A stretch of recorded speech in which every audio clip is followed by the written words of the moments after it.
act of terror in Afghanistan. दुनिया के सबसे ताकतवर देश अमेरिका में आतंकी हमला, और वो भी अमेरिकी राष्ट्रपति के सरकारी आवास व्हाइट हाउस के बिल्कुल पास। वॉशिंगटन डीसी के सबसे सुरक्षित इलाका अचानक गोलियों की तड़तड़ाहट से गूंज उठा। हमलावर ने अमेरिकी समय के अनुसार 2:15 पर अपने ऑटोमेटिक राइफल से नेशनल गार्ड के 2 जवानों को निशाने पर ले लिया। हमला इतना तेज और सटीक था कि दोनों नेशनल गार्ड को संभलने का मौका बिल्कुल नहीं मिला और गोली लगते ही जमीन पर दोनों गिर गए। वेस्ट वर्जीनिया के गवर्नर पैट्रिक मॉरिसी ने पहले तुरंत हमले के बाद ये कहा कि दोनों नेशनल गार्ड के जवान मारे गए हैं, लेकिन बाद में उन्होंने लिखा कि उन्हें उनकी स्थिति को लेकर अलग अलग खबरें मिल रही हैं। इन हमले के बाद अमेरिका में सनसनी फैल गई है। खासकर व्हाइट हाउस के पास गोलीबारी ने अमेरिकी फोर्स के सुरक्षा कवच में सेंध लगा दिया है। अमेरिकी खुफिया एजेंसी FBI और CIA के सूचना तंत्र पर सवाल उठने लगे हैं। अमेरिकी राष्ट्रपति ट्रंप ने CIA से पूछा है कि व्हाइट हाउस के इतने करीब हमला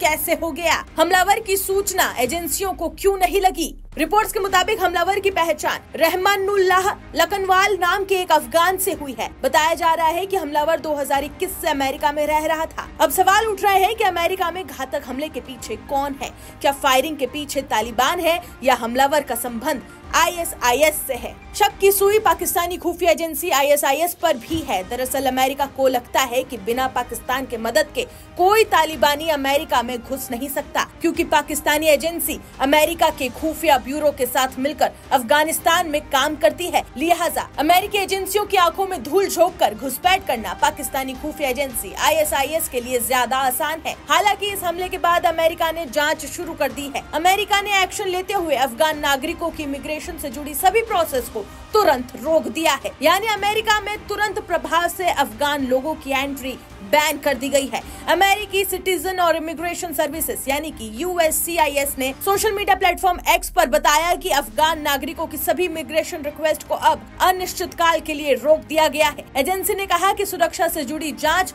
और वेटिंग सिस्टम की दोबारा समीक्षा की जाएगी। जब तक ये समीक्षा पूरी नहीं हो जाती तब तक कोई भी अफगान नागरिक इमिग्रेशन से जुड़ी प्रोसेस आगे नहीं बढ़ा पाएगा। उधर बता दें कि गोलीबारी के तुरंत बाद ट्रंप प्रशासन ने तुरंत 500 और नेशनल गार्ड सदस्यों को वॉशिंगटन भेजने का आदेश दे दिया है। रक्षा सचिव पीट हेग्सेथ ने कहा कि राष्ट्रपति ट्रंप ने उनसे अतिरिक्त सैनिक भेजने का अनुरोध किया है। अमेरिका पूरी तरह से इस हमले के जवाब देने के मूड में है।